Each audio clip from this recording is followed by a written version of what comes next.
No more, no more, no more, no more, no more crumbs. It's the Value Journey Podcast with Rhonda Jennifer. No more crumbs. You are royalty, victorious, God's creation. You've been made for so much more.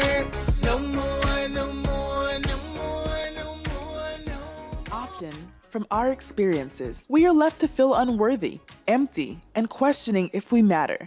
But with God, He reassures us that we do matter, and we do have tremendous value. Have you been conditioned to devalue yourself? Are you settling for a lifestyle of crumbs? Do you question your purpose and value?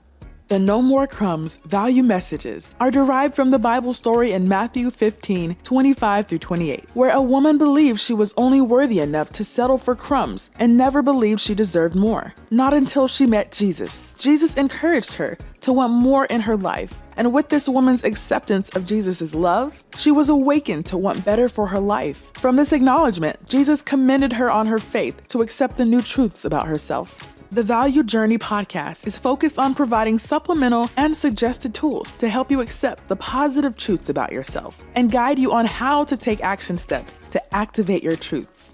God has designed for us all to live a life that is full and enriching. You deserve victories in your life. You are royalty. You are God's creation. You are valuable. Now join me as we grow together with the Value Journey podcast.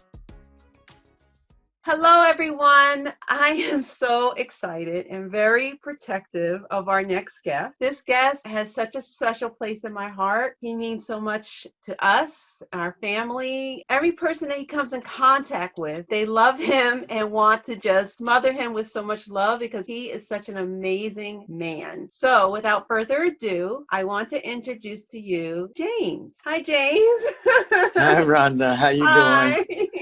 How are you? Good. Thank you so much for just taking your time out just to share your passion, your story. You have found your higher power and you chose God. For the listeners, for the audience to just be inspired by you because you inspire us every day and you're such a center focus of our family. Whatever friends or anyone that meets you, they have the same words that you're such a strong and stable person and you offer so much to everyone that you come in contact with, and you keep it real and you keep it honest and authentic, and that's the beauty is about you. Just share with the audience that beauty of you. So thank you. Thank you, Rhonda. One thing that gets me so excited just being a part of this, the title of your book made me think about me selling for crumbs all my life, as far as spiritually, emotionally, because my life started out, came through a very dark place, drugs, alcohol, prisons, and I found out that it's all due to my opinion or how I perceive God to be. Because at a very young age, I lost my mother. When I was raised, because I was thinking my grandmother was my mother, my auntie was my sister, and when I found out, I felt kind of disconnected. And even though I was a church goer, my grandmother only read like Revelations to me to kind of spook me in doing the right thing. What I knew about the Bible and my perception of God. My grandmother was a matriarch, and when she died right in front of my face, I kind of just felt like I didn't fit in God's scheme of things and that I didn't deserve people in my life to love me and help me grow. So I formed this opinion of myself. And I lived in the dark because I didn't want to come to the light, because then people would see me and I figured they would see me as I saw me. I've learned that the difference between guilt and shame. Guilt is when you feel like you made a mistake, and shame is when you feel like you are the mistake. And that's how I felt all my life. Felt cheated. I compared a lot, and I saw people around me with mothers and siblings, and I had none of that. So I went to the darkness by choice, knowing that I got through all this. It couldn't have been anybody but God. And I have my own opinion of God and how He plays a part in my life. And I'm beginning to look at it that if God had had all those people in my life, then He couldn't have worked with me. And He allowed me that journey of darkness to kind of appreciate the light. Starting in 1992, because I never had any self-worth, no, like I didn't deserve anything. I was less than. This was my constant thought of me. Got up every day trying to do whatever it took to kind of silence that feeling, because I always had that feeling and I just needed something to change the way I felt, so I could get through the day. And in 1992, I'm sorry. And I didn't truly accept God then, but I was just tired of living life hating myself. So I decided to put down the alcohol and the drugs and tried to live life on life terms. I had fathered kids in this darkness, which I never had an emotional connection because I didn't have anything to give them because my father wasn't a big part of my life. And I changed my life a little bit. I was just socially acceptable. I still was the same person because I was afraid to change. I thought it might be true that God had designated me to be a failure because of the way I thought. In 1992, I stopped drinking and drugging. I became employable. I had some wonderful jobs like a substance abuse counselor. I was a case manager in the HIV/AIDS movement, and I began to help people. And I started getting satisfaction from that, and I allowed that to start changing the way I felt. And for 8 years, I grew not as a person, just socially acceptable. I was paying taxes. I had my own apartment. All these things that I never had before, but I still didn't have God in my life. During this time, my kids had kids, and one of my grandkids died. And the first thought came to my mind was, God, here we go again, taking people away from me to make me feel unloved, people that I cared about. And I went back to using drugs and drinking. And I went back into treatment, and even though I had been a counselor and had worked with these people welcomed me with open arms. See, I had forgot that it's about changing from the inside out. It's not about material gain. And in 2004, I made a decision, and I had met this woman in treatment. No romantic connection. She just saw in me something that I didn't see. And she began to talk with me. And I'm in a 12-step program. And she began to take me through the steps. And I changed my perception of God. And because I believed in her, and she had came from the same lifestyle that I came from. And every other word out of her mouth was God. So I said, well, it's worth investigating. And I began to pray and ask God just to help me feel better about myself. And it's been getting better ever since. Materialistically, I don't have a lot to be grateful for, but me being able to be present for my life and to help others and to think about first being compassionate and empathetic with other people. And that's what spirituality is to me, being able to interact with God's other children, carry a message of hope by the way that I live. I read this book one time and it said in there that happiness is a byproduct of right living. So that's what I shoot for, because I want to be happy and I want to make the people connected to me happy. And I just do the best I can every day. I get up in the morning and the first thing I do is pray and ask God to help me stay out the way, because my thinking can still be dangerous. And try to allow God to guide me through the day without harming anyone, with helping someone. Yeah. That's my life. And I love it. I have things that I didn't ever think that I would have, like an apartment, like a lease with my name on it. Those things might seem unimportant to other people, but me being able to achieve that and to keep it consistently and doing the right thing. I get some situation that's out of my control and it seems insurmountable, but I pray about it. And I think that's how God works in my life. He allows me to make decisions. He put choices in front of me. And thank God I'm able to make the right choice. And I get through the day. And that's what I do. I'm still involved in the 12-step program. Those times come up because I still get up sometimes and I feel less than and I feel undeserving. But I don't let it dictate how I act. So I've gotten to the point where I can manage those derogatory thinking, feelings and whatnot, and know that's not who I am. And I make the choice to do the right thing for the right reason, to the best of my ability. Not saying I'm a saint, but I'm the best person I've ever been. And that's amazing to me, because some of the things I've done in my lifetime, I felt that I could never be forgiven for. And yet God gives me the opportunity every day to get up and become a better person, one day at a time. And I'm truly grateful for that. And I have to say that you played a great part in me getting to the point where I found my self-worth, that my behaviors dictate who I am. So I try and make the best choices I can make being a human being. And I'm totally amazed of how good God has been to me. And I'm just grateful that somebody like you thinks about me the way you do. You know, I never thought I would ever get to that point where people appreciated me for being me. And it's just amazing. And the title of your book just blew me away, because that's what I've been settling for all my life. And God gives me the opportunity to be the best person I can be and enjoy life to its fullest. Just being able to be alone with me sometime. That's a blessing. That's marvelous, Rhonda. You know, this, Thanks. I love you know, you so much. I love you too. You know, you say that about me, and I thank you. I'm really honored, but you have been such an intricate part in us and our family and to me. Because when I look at you, I want to make you proud, you know, because you keep it so real and honest, and you're always there for everyone. And you always are the word of wisdom. You give such wisdom and such great advice. And even as you're telling the story, I'm trying to hold back the tears because I'm sorry that you've gone through all that you went through. Because you're such an amazing man and an amazing person. And I'm not just saying that because you're my brother-in-law. I mean, you are an amazing person. And I'm just so grateful that we had an opportunity to know you and have you in our lives. And you're a treasure.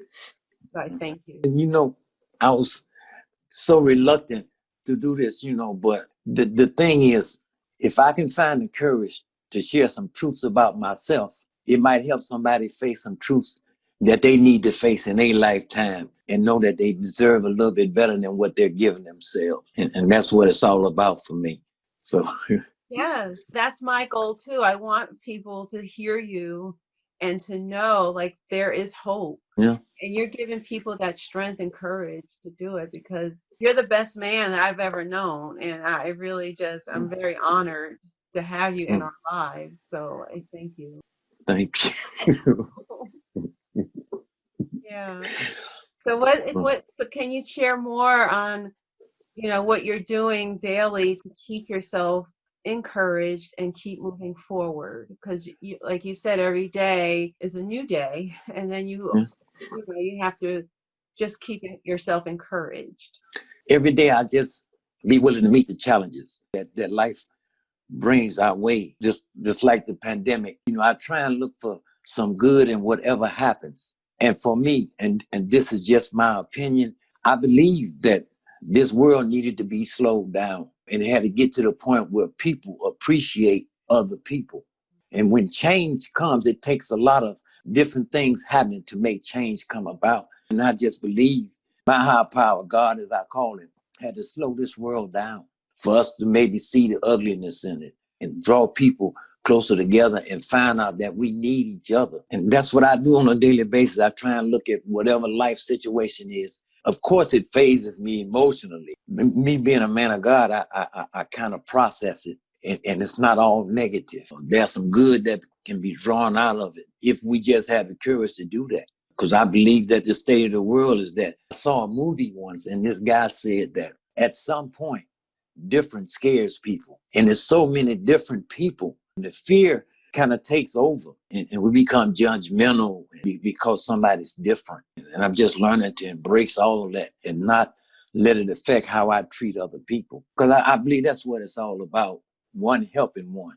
So that's what I try and do on a daily basis. You are so courageous because you will embrace any person, any walk of life or anything. You don't try to pretend or come a certain way, but you meet them and you connect immediately with them. And that's such a gift that you have because you're never intimidated by anyone. And then everyone just immediately falls in love with you, confide in you, and seek your advice.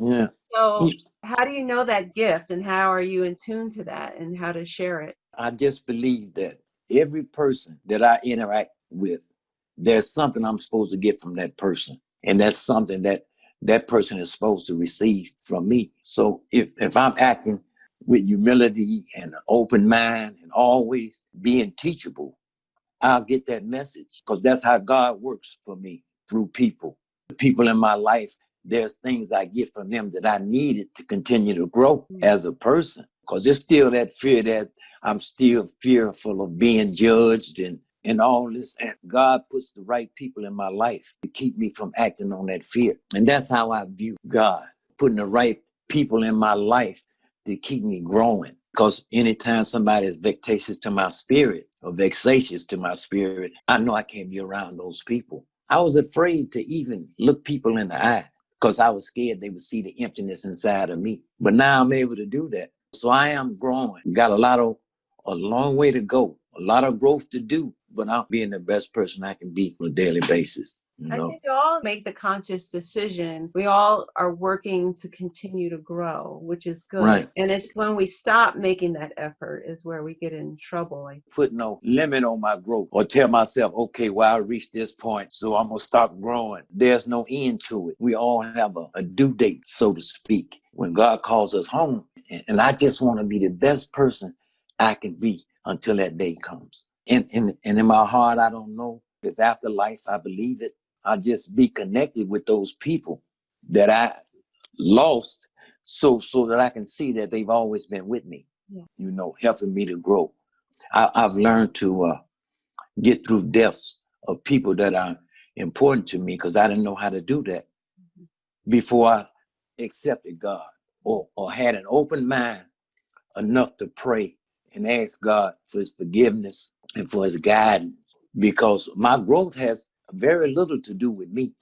It's me allowing God's message to get to me, to my heart. I try not to take credit for it. There's a reading in the 12-step program I'm in. It's called Why We Were Chosen, because like I said earlier, I never thought I'd fit in God's scheme of things. And it tells me that I was given this gift because my job is not done. There's a message that somebody needs to get from me, through my words, my voice, my action. So I'm able to be used by God to get a message across, because when I was a substance abuse counselor, they say in the field that you have to meet the client where they were. And I was there. I knew what it felt like to feel like the whole world was against you. So I was able to allow God to put the words in my mouth to give to them, to maybe help them. I try not to take no credit for nothing because I know it ain't nobody but God. Yeah. I truly do. I'm not a religious person, but I'm a God-fearing person. And I try and ask myself unconsciously, what would God do in this situation? This is full circle. My anger, my fears, all that is not a part of my life today. And that's amazing in itself. It's a miracle, so.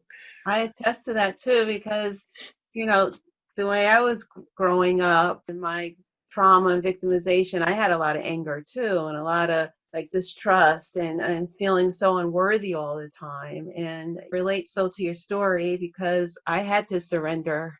God has filled up so many of my empty places. That anger, that short fuse, and that self-hatred is just gone. And I'm for it.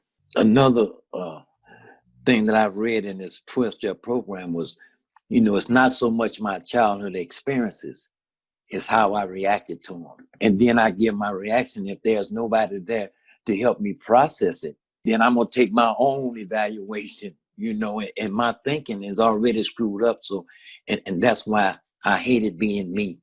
That's when I had the self-hatred. And it was by choice because I knew no better. Now that I pray on a daily basis and I allow God to answer me, I sit still. And so that helps me not take life's ups and downs personal, because I felt like anytime a situation went wrong, it was only because I was involved in that situation. That saying, whatever can go wrong goes wrong. And I thought that was just specifically for me. And I've gotten out of that, which is a miracle because it's so comfortable feeling that way. You get comfortable in hating yourself and settling for less. Don't want to make waves or whatever. But the truth will set you free. Yeah. And I got to be true to myself, no matter outside opinions or whatever. So I'm satisfied in the direction I'm going. I'm not there, but I'm so grateful that I was able to get through the dark places in my life and come to the light and be true to me. What it's all about. Finding out that I would rather help people than harm people. It's a big difference. And that's my goal, doing every day to help somebody. And that's what I try and do. Yeah, I see that. You live purposely. You live your life purposely, and you live your life to see everyone as an individual, which I love. And you're always very open-minded and understanding. You never judge anyone. So Try not to, that's yeah. such a great quality. Yeah, because, everybody has a right to be who they are. And without being judgmental, I have to realize, does this person fit in my life or not? And if so, then they can be themselves somewhere else. But they have a right to go through whatever they go through, to handle life situations the way they handle it. They have a right to do that. And it's not about me. If they don't act like I think they should act, then I'm questioning God's handiwork. Maybe that's what that person have to go through to get to the point where they say, well, I need to change some things. And you're patient like that. You are. You're so patient. I try, Rhonda. I see so much in you that gives me hope, because we have so many light ways. We sell ourselves short. Yes. Tell ourselves, we can't do that, and things like that. But I see you stepping out, and it gives me incentive. You asked me, come on, yeah, real nervous, and I was trying to find that perfect excuse not to do it. You know what I'm saying? But I couldn't find one that I could accept. Okay. Thank you. Because I didn't want to run, and I want to be a part of your growth because you're such a big part of mine. Yes. So My big, huge part. Thank you. And then also, how does someone have the courage that you've taken on to get to the step to just know that they need the help and to have the character building change and putting in the effort in? What would you say? I would say that whenever a person gets to a place in changing themselves and hesitant, I learned not to keep the pain inside, because they say pain shared is pain lessened. And if I continue to talk about my insecurities, then I can get different information. But if I'm hurting and nobody knows, then the information ain't gonna come. But if I allow people to help me, because when that person helped me to change my opinion of God, God sent me right back to the people. So this is where I got to get my information from. So if I'm hurting inside and I don't have the courage to do certain things, and I need to talk about it with somebody so I can be encouraged, because it's a way that they looking at it that I'm not looking at it, because it's happening inside of me. And so what the input they could give me could help me find the courage to do what I have to do to get to that next level. And I mean, it's uncomfortable, but I've gotten to the place where I got to be comfortable with being uncomfortable, doing something out of my comfort zone, and just keep doing that until I die into it, because my negative thinking will always say, no, you can't do it. You can't do that. You can't make it. And I got to learn how to not listen, and sometimes we have to unlearn a lot of our old ideas. We have to let them go, because sometimes when we defiant with change or growth, it's because of the old ideas that we hold on to. I can't ask nobody for help. That shows weakness. I know as a man, I was raised where you don't show emotions, you don't cry. And when stuff hurts, you need to cry. You know what I'm saying? I've let go a lot of the old ideas that I had and just be a real man. Be sensitive. It's scary, but it works. I'm in a better place because of it, because I can tell people that I'm scared, full of fear, or I'm hurting. And sometimes all we need is an ear that's listening, somebody that understands. And as we talk, we can hear the answer ourselves, saying it out of our mouth. And that's why we need each other to really get the message of God. We got to hear what our brothers and sisters are saying. I think this would be a better world. It is. I agree. Like you said, just accepting the help, because that's hard for us to do. Yeah. Most people, it's hard. And to infuse into a community to get the help. That's something new. That's new for us. Yeah. And because we have to participate in our life. We have to participate in our change, our growth. We have to actually participate But it's not a spectator sport.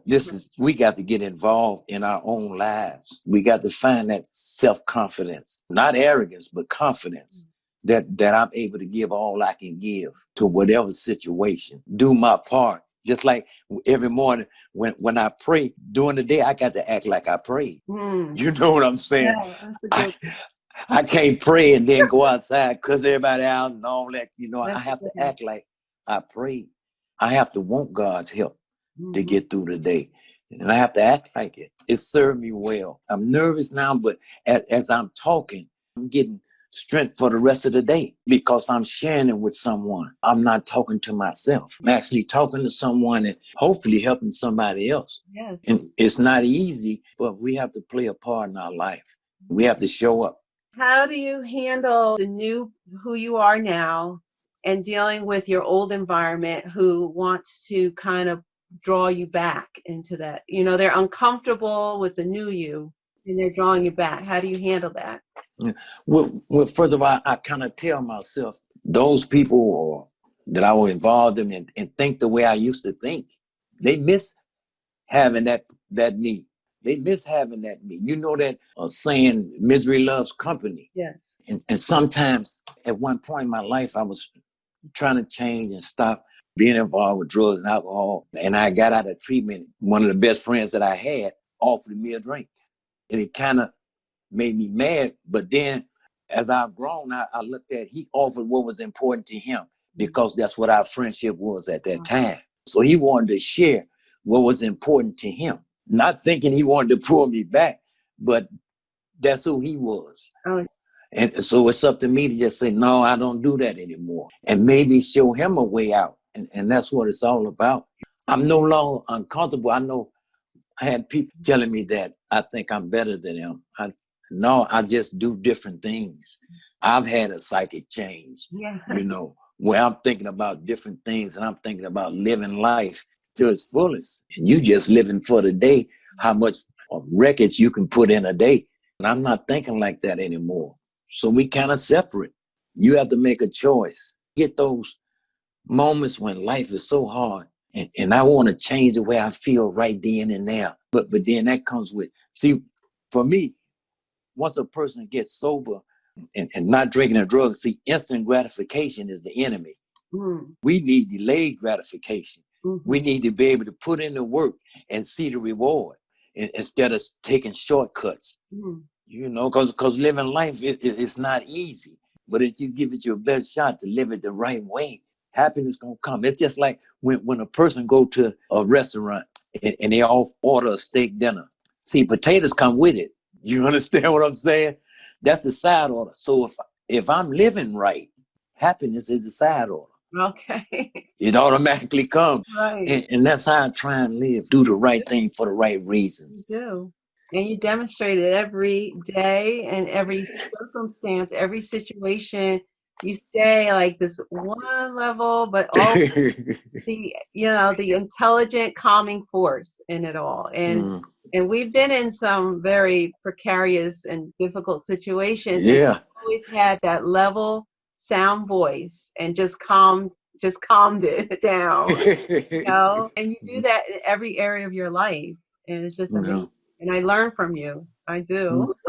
Yeah. See, because it still makes me uncomfortable having somebody compliment me on something or say good things about me. Because even though I've gotten to this point, there's still attachment to the old me that was undeserving of compliments, that was undeserving of good things being said about them. And I just want to be of use to somebody. Just have them know that their life is worth showing up for.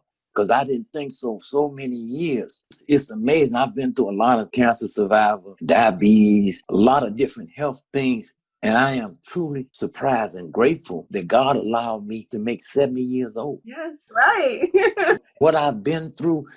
And that lets me know that there is a God. See, yes. I ain't confused. Say either God is or God isn't. No. See, with me today, God is. Yes. No matter what life throws at me, he's there. And he's somebody going to help me through. I've been in a lot of situations that I feel is insurmountable. 12-step program, they always tell you to let go and let God. And I pray and I give it to him. And I know he's going to make the situation come out the best for everybody concerned. And if I don't get something that I think I need, further on down the line in hindsight, I'll see why I didn't get it. Yeah. Because it's something better for me. Mm-hmm. So I just try and stay out of my human emotions. I'm so scared of something I ain't gonna get, so scared of something I'm gonna lose, Mm-hmm. and just live for the day and do my part to thank God for this gift. Yeah. Because life is a gift to me. Yeah. And you show up strong every day. I try. You show up strong, and you always show up for everyone. No matter, you may be feeling, kind of ill, or, you'll never know it, but you're always there if someone needs you, always. And you never complain. You're just amazing. Sorry, I could go on, on and on. Yeah. That's okay. It feels good. Oh, good. You deserve it. You deserve it. Yeah. This is great, man. I'm so proud of you, Rhonda. I really am. Oh. Because one of the things about people, we have these wonderful ideas, but we won't pursue them. Yeah. And we let them fall by the wayside. And we be satisfied with saying, I could have did that, but I didn't. And we need to put our best foot forward. Yeah. Even working through the fear, through the adversity. Don't let it surround us. Let's work through it. Get to the other side. That's what I try and do. And you do it. You do. And even when the day's not feeling well, you still make it a point to do something positive. Don't just let a day go by where you're not doing something to impact someone's life. And I just love it. And you Thank you. do it for show. We always hear about from other people, because you never brag about it. You never. This is wonderful. Doing stuff for other people, it actually makes me feel good about myself. What I have to be careful of, because sometimes I deny myself going, above and beyond for other people, because it makes me feel good about myself. So I still have to work on that a little bit and just be satisfied with that I'm doing the right thing for the right reason, And it's good you recognize that you need to protect yourself as well. Yeah, because I feel like a lot of times that I'm like a doormat. That's what I deserve to be. No. But that's not how it goes. We need to uplift ourselves just like we uplift other people. And it's so easy to forget about it, because if we doing good, that covers up that part of us dealing with ourselves. I'd rather take your pain. Let me take your pain and you get through the day. I'll be all right. Learning process. And we have to get comfortable. Just like if I say I'm a good person today, I got to feel like that tomorrow. And it's hard to keep up unless we work at it, unless we feed ourselves the information, the food we need, so to speak. And if I don't interact with people, then I'm going to miss what God got for me, because what God got for me comes from you, comes from other people. And the right people show up at the right time. If we don't get in the way, or run. Right. So it's just amazing. I'm not a religious person, but God is my life. He's the head of my life. He's the reason that I'm able to get to the point where I can make good decisions through a day, and I have no regrets for that day. Yes. Get on my knees at night, or if I sit up and I'm just thanking God, I ain't got no reports to say, well, God, I fell short today. You know what I'm saying? If I do, it's okay to tell him about it. But a lot of days, most days, I don't fall short because I don't do anything that I regret. And that's amazing for me. So, I want you to keep going. Say that someone, young youth, came to you, or you saw them frequently and they're going astray, and you had an opportunity to connect with them. What would you tell them? What your book says. No more crumbs. Stop selling for crumbs as far as life and emotions and spiritual being goes. First of all, a lot of people that I've tried to reach, if they're not ready, then I have to allow them to go through their journey to get where they need to be. But I could tell them that, if I see them going in a direction and I see a brick wall, then I can warn them.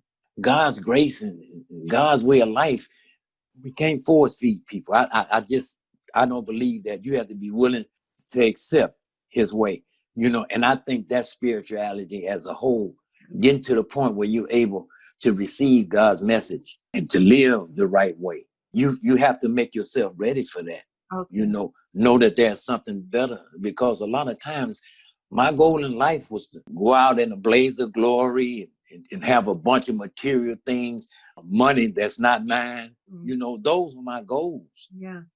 And to me, they were important goals. And I thought that was the right thing till I got that moment of clarity, that this ain't where it goes, because the rewards I'm getting are consequences. You know what I'm saying? True. Rewards to me now is a peaceful night's sleep. Yeah. There ain't no police outside my window looking for me. Those are the rewards from right living. And I would try to point them things out to that person, and it's according to how engraved he is in his lifestyle. But they say, the godly supposed to influence the ungodly, not the other way around. Right. So, and that's all I would try and do. My message is here for anybody that want it. Yes. You have to be willing to receive it and put it in place and allow it to make a change in you. And I have to change my opinion of myself first. I have to know that I deserve better than I'm giving myself. As long as I feel like that's what I deserve, that's what I'm going to go for. So I have to change my opinion of myself.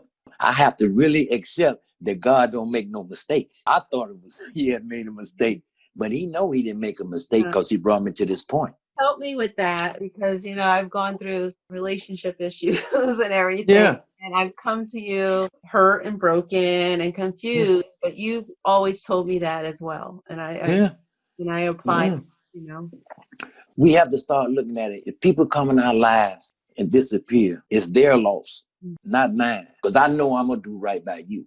Yes. I know how to be a friend now. And so we have to stop saying, well, what did I do? Maybe that person, in the Bible talks about being evenly yoked. And if you and another person is not evenly yoked, then we can't try and make it even. Yeah. We have to allow that person to move on. Yeah. And later on in life, they'll go through the regret of not staying with us. Allow that to be enough. Okay. If we being the best person we can be and somebody walk away, then they weren't looking for somebody that was going to treat them right. They weren't looking for somebody that was going to be loyal and this and that. They weren't looking for that. They were looking for somebody to abuse them. We think we deserve it, but we don't. Right. When we change our perception of ourselves, we can grow. Our journey is never ending. We're always, every day is a new learning lesson. Yeah, it truly is. Yeah. Yeah, it truly is. Sell ourselves short, Rhonda. I mean, for so many reasons that don't make sense, but we sell ourselves short because of fear. The fear of people not liking us.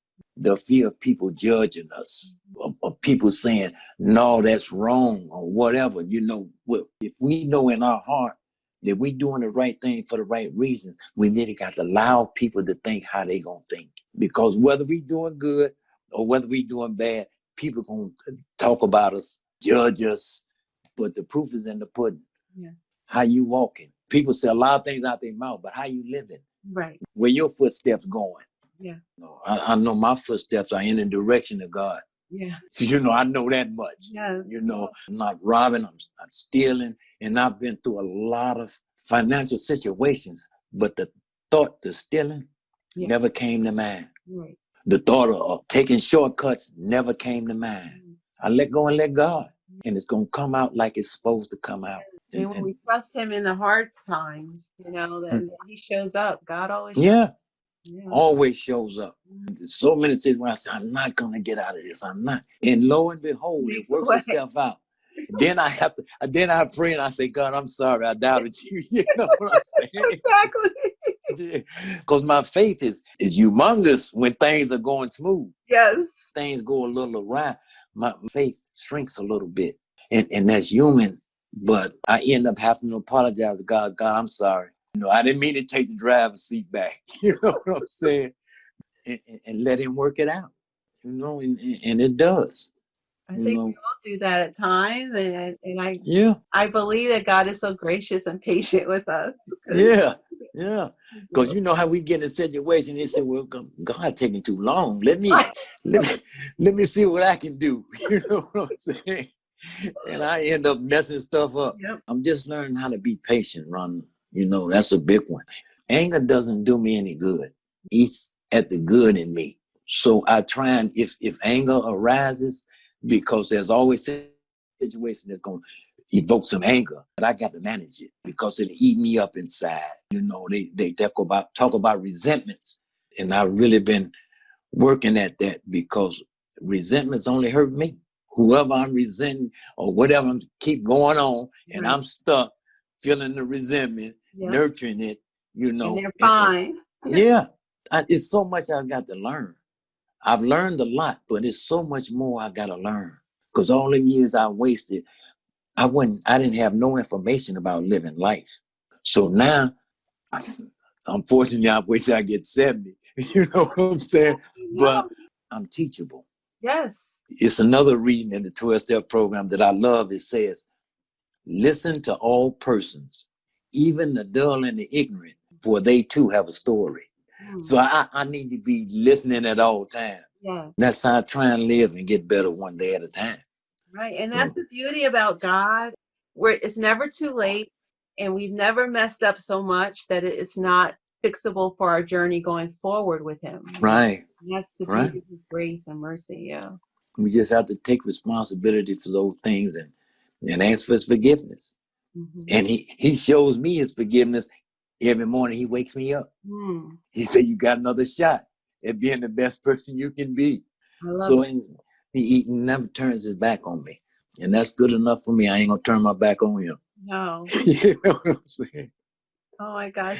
I love you so, so much. I love you. And I want the world to know that. Thank And you. you're an amazing, amazing man. And it's just a gift to have you in our lives and to glean from your wisdom and to have you as a confidant. I thank you. And thank you for sharing with the world your personal story and just your nuggets of wisdom. And I want everyone to really use it and utilize it because you will win. You will win. Thank you, Rhonda.